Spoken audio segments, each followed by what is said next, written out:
Hi guys, and welcome back to Faith and Conviction, and I'm your host Ray Harris.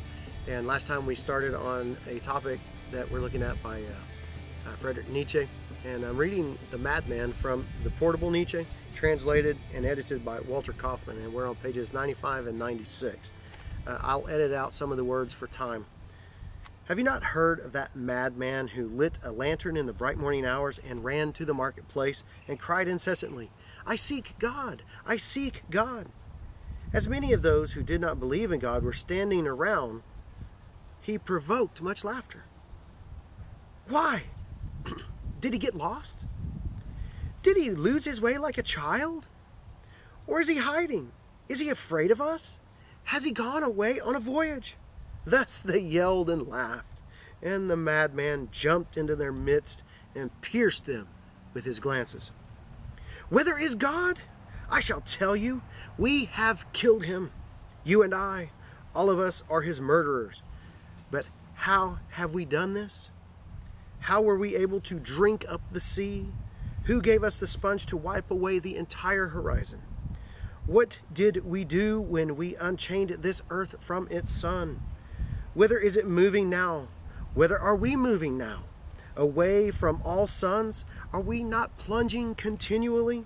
Backward, sideward, forward, in all directions. Is there any up or any down left? Are we not straying as through an infinite nothing? Do we not feel the breath of empty space? Has it not become colder? Is not night and more night coming on all the while? Must not lanterns be lit in the morning? Do we not hear anything yet of the noise of the grave diggers who are burying God? Do we not smell anything yet of God's decomposition? Gods too decompose. God is dead. God remains dead. And we have killed him. How shall we, the murderers of all murderers, comfort ourselves? What was holiest and most powerful of all that the world has yet owned has bled to death under our knives. Who will wipe his blood off us? What water is there for us to clean ourselves? What festivals of atonement, what sacred games shall we have to invent?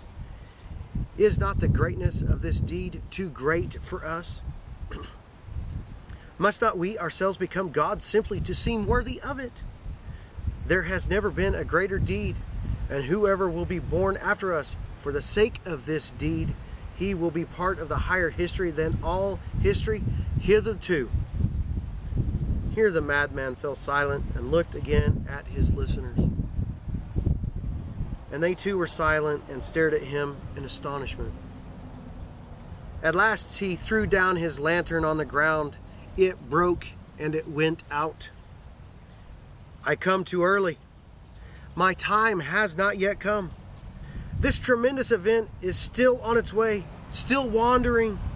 It has not yet reached the ears of man. Lightning and thunder require time. The light of the star requires time.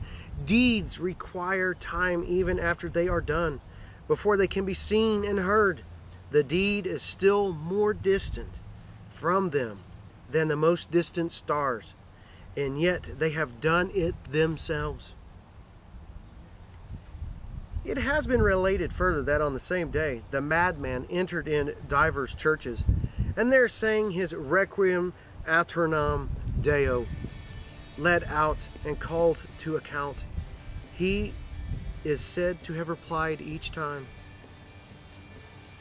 "What are these churches now, if they are not the tombs and sepulchres of God?" Next time we'll gather together and we'll talk a little bit about this parable called The Madman, point out some major motifs that he goes through in this parable, and we'll really see if he's actually describing God as dead or if he's actually lamenting the condition of the church. And I look forward to meeting you next time at Faith and Conviction.